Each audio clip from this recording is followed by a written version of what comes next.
Alright, welcome. So in this video I want to show you how we use bounding boxes to detect the collisions that occur in the game, but then also how we're going to handle those collisions. As we saw there, I did one handling, I got pushed out of the box. Here I get another case where I actually hit the box. How do I know what I'm supposed to do when a certain collision has occurred? Sometimes we're landing on something, sometimes we're bumping something. So in our last video, we took a look at what bounding boxes were, how we set them up, and a little bit of code. So if you haven't already, go back and take a look at that. And in this video, I want to show how we now use those bounding boxes with Mario. So the first thing that I'm going to do for any entity that moves, which is going to be Mario, the Goombas, Koopas, other enemies like that, maybe also the mushroom or a star. These are all entities that will move, and I need to determine if they collide with things in their environment or with Mario. So for all of them, I'm going to attach a bounding box, and I'm also going to create this update bounding box method. Each entity might have a slightly different update bounding box method. In fact, Mario has the most sophisticated one, and as you can see here, it's not very sophisticated at all. But the purpose of the update bounding box function is only to do what it says there, update the bounding box. That is, whenever our entity moves, we will have to move the bounding box with our entity so that it still surrounds our entity, meaning it's going to have to update its coordinates. And the way I actually am going to do that here, we can just dive right in and see. I'm just going to make a new bounding box every time and just overwrite the old bounding box with a new one, giving it its new coordinates here. Now, maybe we'll take a moment here to just take a little bit closer look at Mario's update bounding box. There's really the only extra little sophistication here comes with the fact that Mario can be small or big. And because of that, his bounding box should correspond to that, meaning when Mario is small, Mario should have a small bounding box. And when Mario is large, Mario should have a large bounding box. So the only difference between these two here you see comes in this last dimension here, which is the height of the bounding box, while when he's big, it's twice as large. And this logic just takes care of that for me. The only other piece here, and we're going to see this is going to come in a second with our handling of these collisions, is that I'm also going to record Mario's last location or last bounding box. I'm going to remember it because some of our collision handling needs to check where we used to be to determine what kind of collision we have. That is, are we landing, are we bouncing the brick from below? We're not really going to know which of those cases we're going to be in without making a check to our last state. So I'm going to record our last bounding box and our current bounding box. Now this is something I will do also for the Goombas, who also might need to land, and the Koopas and so on, but it is not something that I will do for any of my entities that do not move in the scene. So bricks, the ground, and so on don't normally move. And so for those ones, I don't actually have an update bounding box function at all. I will just merely create a bounding box that just stays and never moves once created. However, for any of our entities that do move, like Mario, this one, or Goomba or Koopa, we will use the update bounding box to move that bounding box whenever our entity moves, meaning whenever we change the coordinates of our entity, we should call update bounding box afterwards. Now, in my constructor here, I call update bounding box once. That will set up my initial bounding boxes. It will technically set the last bounding box to be null here, or undefined, and then it will set up the first bounding box. This could cause an error if the very first thing that happens to Mario is that he's in a collision and needs to, determine if he's landed, for instance. But luckily, when Mario starts, at least in our scene, he starts up in the air, not colliding with anything, and he will fall down. And so after one tick, he will get a last bounding box attached that will be defined, and every tick after that, any logic that requires the last bounding box will actually work. If this was causing a bug of some kind, we could just add an extra initialization step, maybe up here, where we would reinitialize the last bounding box to something else, maybe the same as the current bounding box. Now the rest of what I want to look at is going to be inside Mario's update method. And we've looked at a lot of this already, which is these are Mario's physics. So go back and take a look at my video on Mario's physics, showing what happens when we press buttons, how we coordinate his jumping and so on. Now I want to go to the end of this function, which is where we're going to do some of our collision calculations and take a look at how we're going to use the bounding box now and our collision detection built into the bounding box to detect collisions and then handle the collisions. So everything we're going to be looking at here is collision handling for the most part. The detecting is going to be carried out almost completely and exclusively by this collide method that we've already written. So let's see how our collision detection gets set up. Now this is going to be common within an entity that you create in its update method after moving it. So just taking a quick check up above here, the very last thing I did before getting here, I had applied all of Mario's physics up above to determine if we're moving and so on, and then I applied his velocity, his x velocity and y velocity to his position to move him somewhere in the scene, and then I call update bounding box to again move that bounding box with him, and that's why we now enter into the logical code here for collisions, because now we want to see after moving that bounding box, has it collided with any other bounding boxes? If so, there might be some response we need to make.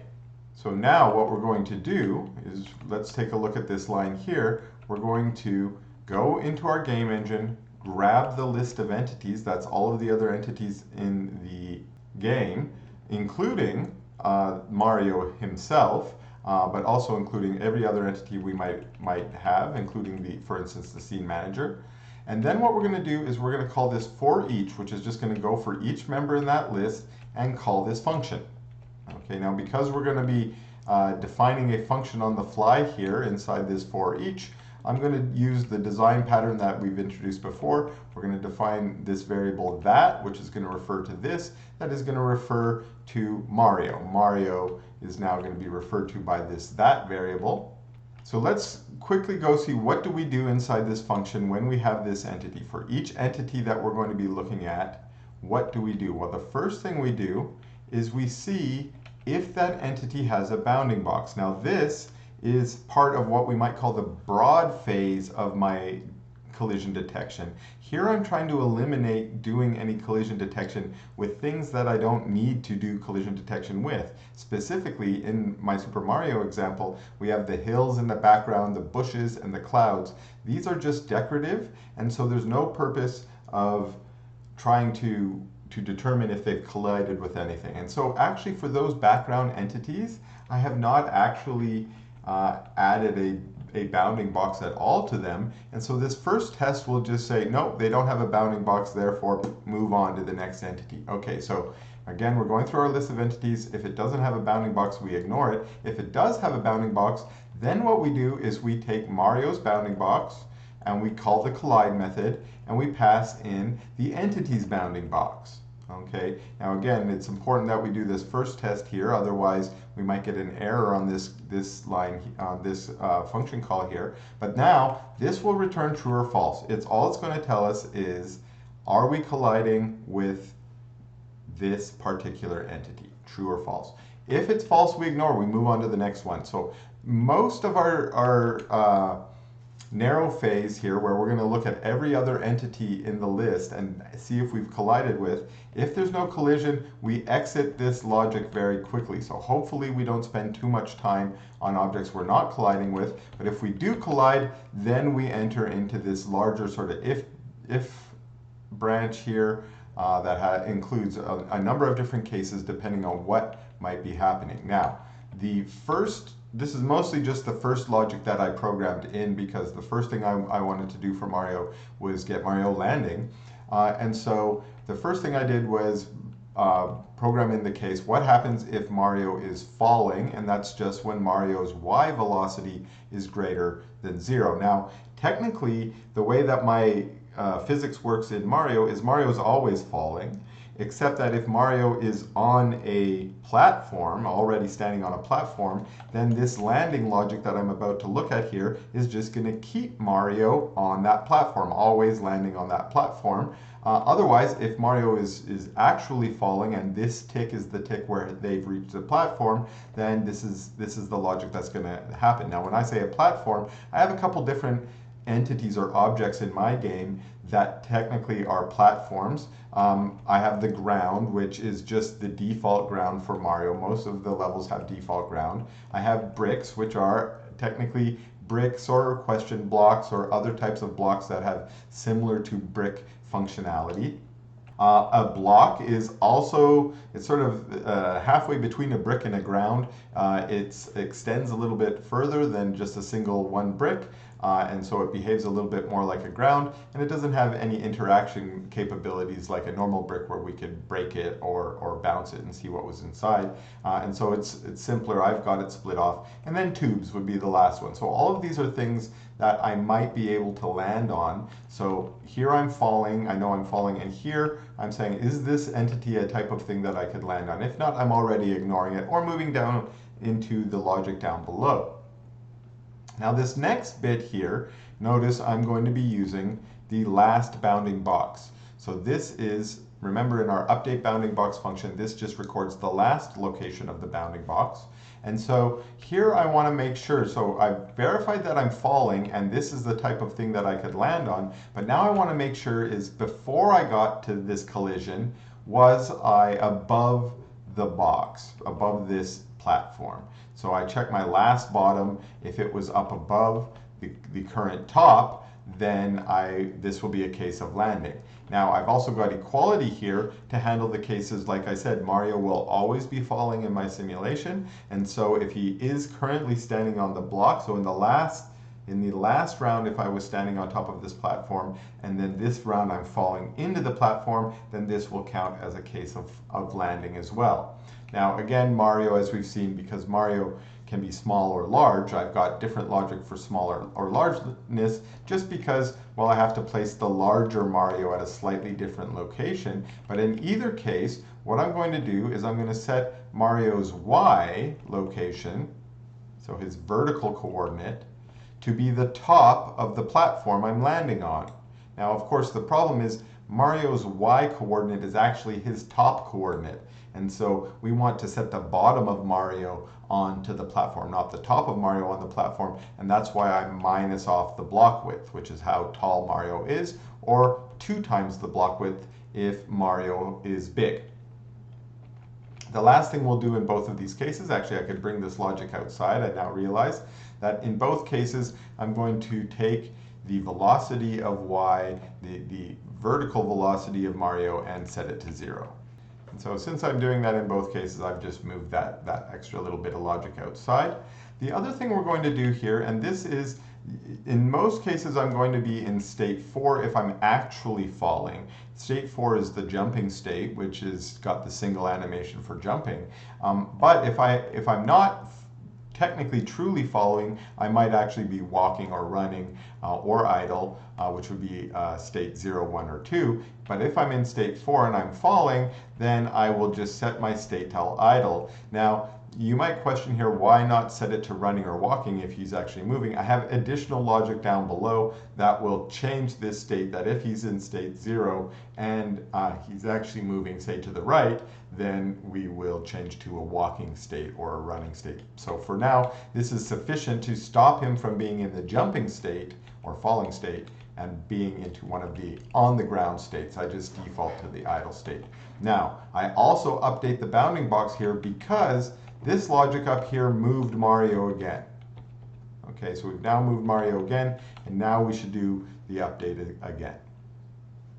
Mario doesn't just land on platforms, Mario can also land on some of the enemies. And at the moment, this is logic for a Goomba that I have also just replicated for Koopa. But I think I mentioned in one of my earlier videos about Koopa, I need to change how Koopa works. Koopa, when we land on Koopa, he turns into a shell and we can kick the shell. All that logic doesn't exist right now. So at the moment, my Koopa is just a reskinned Goomba that gets squished effectively when he gets landed upon. But here we're going to use the same logic as above. If I'm a Goomba or a Koopa, and I was above in the last tick, so that's the same logic we had here. Okay, if I used to be above, and this is a little bit of extra logic for my Goomba, I should say, and the little comment there explains that I can't squish an already squished Goomba, and that's because the way that Mario happens, when he squishes the Goomba, he doesn't just squish through, he doesn't land right through the Goomba, he actually bounces off the Goomba. And again, maybe I'll demonstrate that here in a second, but he bounces off the Goomba, so instead of setting my velocity to 0 like we did above, I set my y velocity to minus 240. Remember, minus is up, so that's like a jump. And this is actually the same force, I believe, that I use for Mario when Mario jumps from a standing position.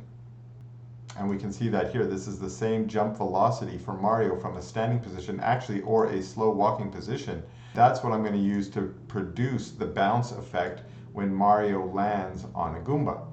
So when I jump on the Goomba, I bounce off, and you saw that flickering.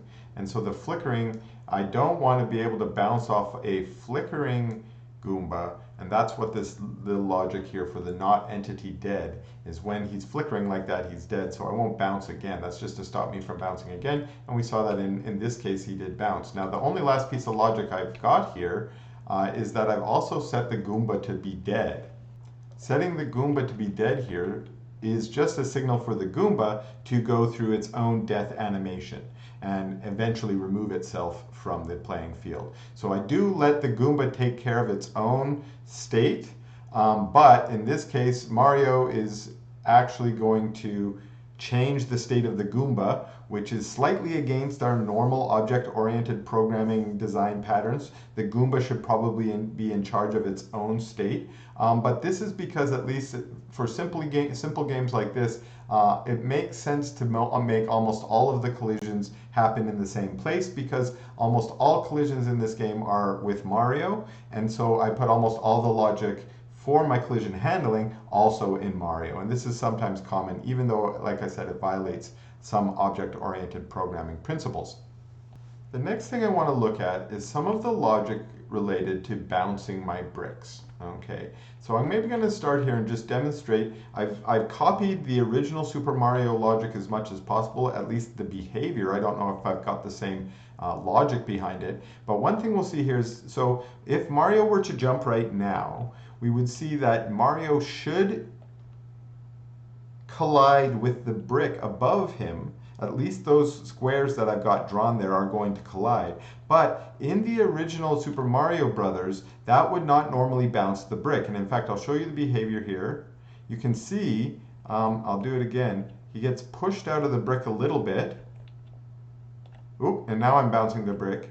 But he gets pushed out of the brick a little bit, and how much he gets pushed out isn't completely the whole way. And again, I went to the original Super Mario Brothers and I played it a little bit to see that indeed his hand and his nose and so on overlap with the brick there. And so to mimic that as much as possible, I've changed the bounding box of this brick to be narrower than it really is. And in fact, in the actual Mario logic, you can sort of keep standing on the brick until you get to about here, but indeed you would fall after you get off that last little lip. So all the little bricks that I've created inside Super Mario are going to have a slightly narrower or smaller bounding box. And you can see that here in my brick, that I've actually just changed its x-coordinate to be off by about 1/8 of the block width, which in a 16-bit case is going to be about 2 bits. And then the same thing on the other side.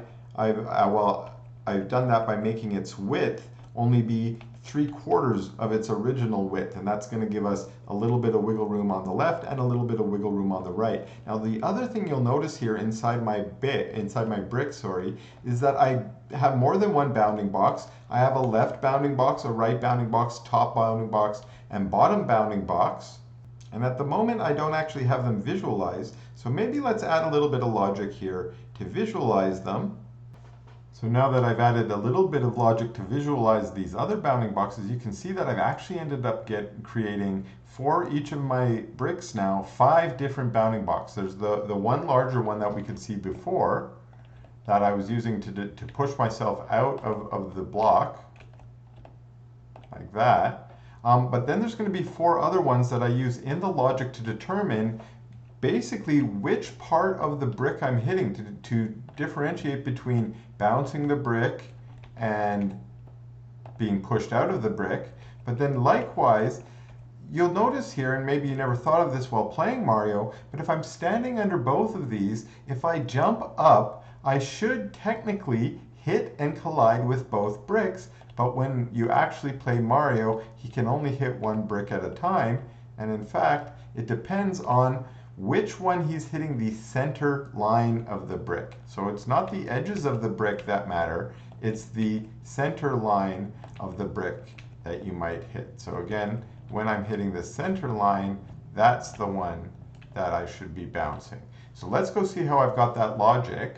That logic is right here for Mario again. We're back into Mario in the collision section. So again, we're iterating through all our entities. If we've got down to this block, we've basically skipped over the fact we're not falling. This is the opposite case. We're jumping. Our velocity is less than 0. We're moving up. So again, if we're moving up and I hit this brick, then I've got the same sort of logic as before. Was I below before? So it's the same as landing, except now I'm checking to see if I was below the brick, if I'm bouncing it. And then I've added this extra little piece of logic where I'm saying, am I colliding with the left and the right box? So I made the left bounding box and the right bounding box. If I'm colliding with both of them, then that means I'm colliding with the center line. So there's more than one way to do this or add this logic, but I wanted to use the bounding boxes that I had already created instead of adding an extra sort of hard-coded line here. And so I just created these 2 extra bounding boxes and tested if I was colliding with both of them. If indeed I am, that means I'm colliding with the center part. And just like I did with my Goomba up above to signify that the Goomba was dead, here I send a message, or I set a flag or a state for my brick to say that it is bouncing. And that tells it to do the bounce animation or spit out the mushroom or the coin or whatever might be inside it if it is. And I haven't got bricks getting broken yet, but that would break the brick possibly if the brick needed to be broken.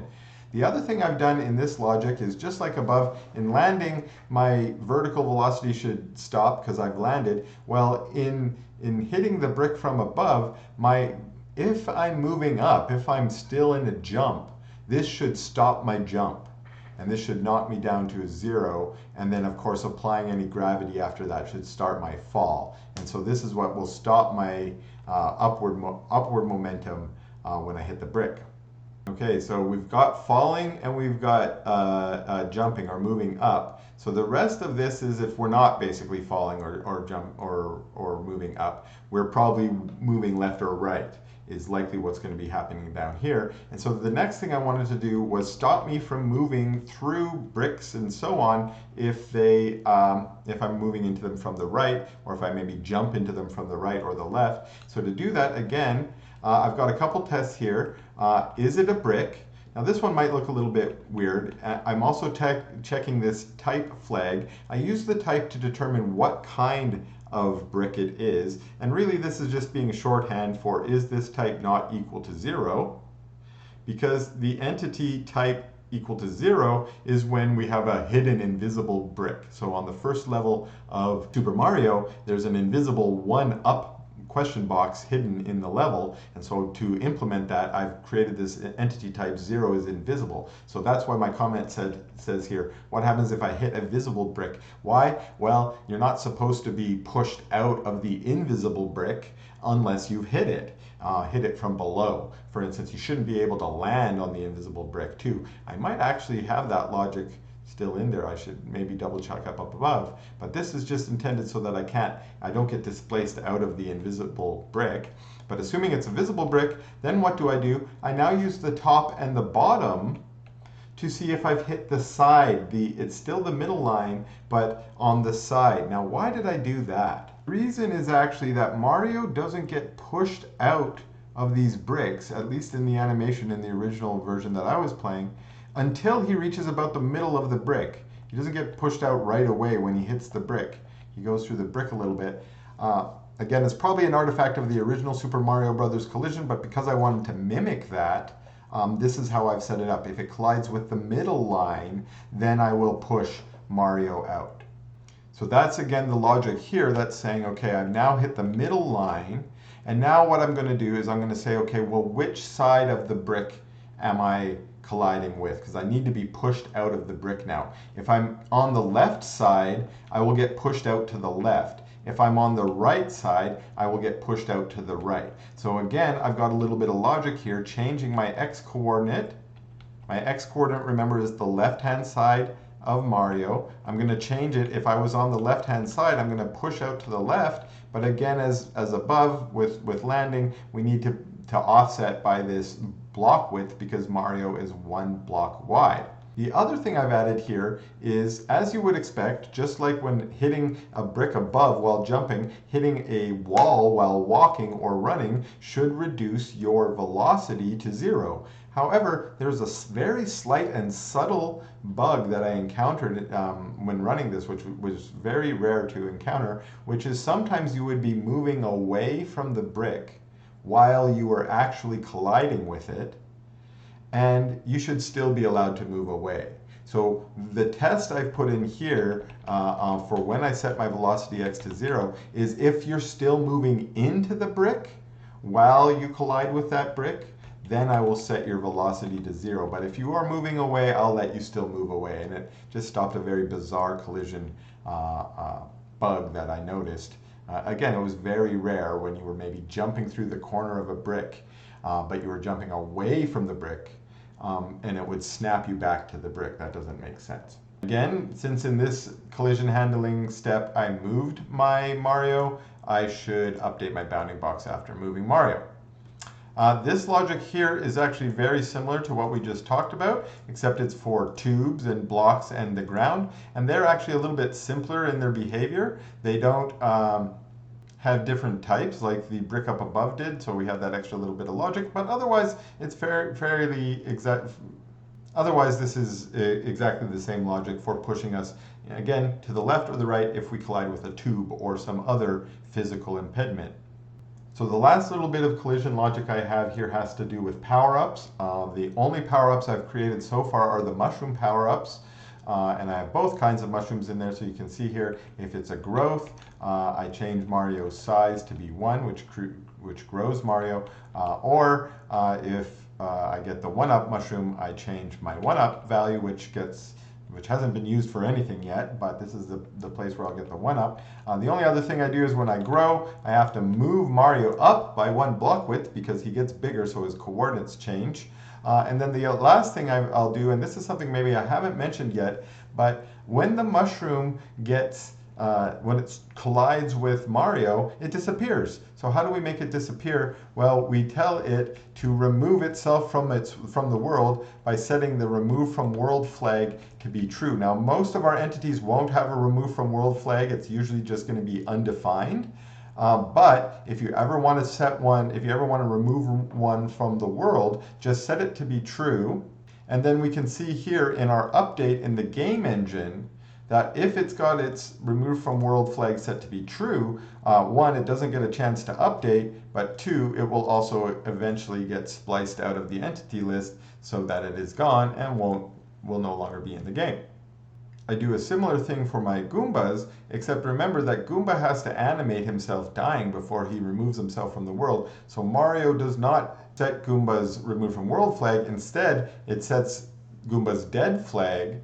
And if my Goomba happens to be dead, it will do its animation. That's what some of this flickering and dead counter is. But if it's been dead for at least half a second, then it sets its own remove from world flag to be true and removes itself from the world. That's a little bit more standard. And like I said, I sort of violate some principles of object-oriented design here by making Mario control everything, just so that I can put everything in one location. So the last piece of collision logic that I always found interesting was just what we saw there, how the Goombas sort of bounce off of each other and also bounce off of the tube. Now, of course, these are going to be instances of collision logic that don't involve Mario. So even though I want to put as much logic inside Mario as possible, obviously some collision logic has to belong to the entities that are colliding. And so we can actually see that a lot of the same logic exists inside my Goomba here. This is very similar to what we saw inside Mario, except we have a couple slightly different changes here. One is I've got an empty block of logic for what happens if they encounter Mario.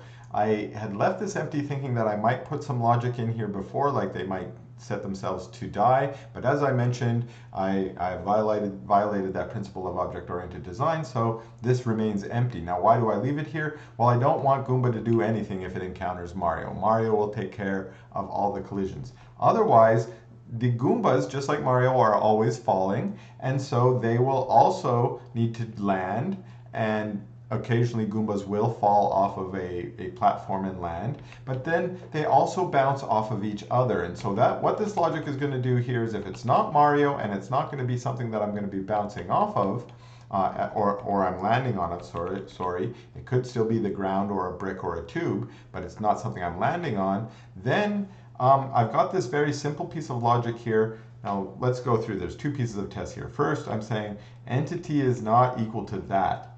This is kind of an important piece of logic we often need to put into our collision handling, which is an entity is always going to be colliding with itself if you do the test on itself, and then you can get some bizarre behavior if you try and get an entity to remove itself from itself, or in the same way that I've been pushing Mario out of a brick, trying to push Mario out of Mario is a problem. And so here I'm just doing a test here saying as long as it's not me that I'm colliding with, okay, let's just skip over that. Then what do? Well, this is incredibly simplistic logic that will bounce your Goomba away, which is taking my velocity and just flipping the sign on it will flip me from moving left to right. And this is how we handle standard reflections or bouncing in almost any game. We can do the same thing for bouncing vertically, just flipping our Y velocity. So there's a little bug that you can get, and I've still got it here in my logic. Let's see if I can create it here.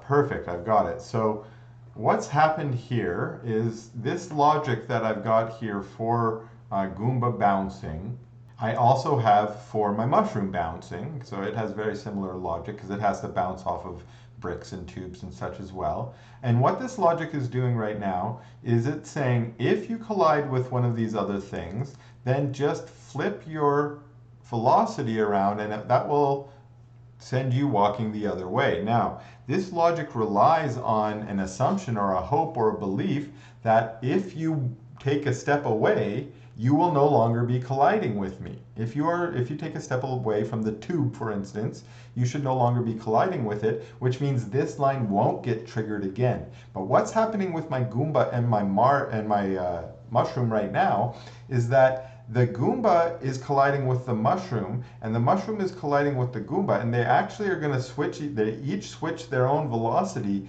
to be going the opposite direction, but after moving one step in the opposite direction, they're still colliding with each other, and so they flip it again, and they move back the other direction. So we get this sort of jiggly move, and you can see they're kind of getting apart from each other, and that's due to the asynchronous nature that the time between each tick is different, and so the amount that they're going to be moving is different. And so if they could actually force themselves apart, they could go about their normal movement again. Now, I can force them apart myself by getting involved in their collisions. Let's see if I can just jump my way in here. Oh, and by grabbing the mushroom, I stopped the bug that was happening. Now, this is a bug that I should probably fix. The main way I should fix this bug is by not allowing my mushroom to collide with my Goombas. So I'm actually just going to go and see if I can fix that here. Basically, if my Goomba encounters a mushroom, it should do the same thing it does with Mario. So at least for the moment, I'm going to say, or the entity is an instance of the mushroom. Let's see if that fixed the problem. Okay, let's see. Well, it fixed it for the Goomba, but I didn't fix it for my mushroom. So I'll just go and I'll make that update as well. And that should fix that little bug. Now, I do have a few other little bugs with my collision handling because collision handling is necessarily complex and complicated. And so there's always going to be something, a little something here or there. And I've fine-tuned, little tweaked here and there to improve some of those bugs so far. And so I think I've only got maybe one or two other bugs I need to eliminate. And maybe I'll make another quick video about that if I happen to encounter them. Anyways, thanks a lot for watching, and we'll see you in the next video.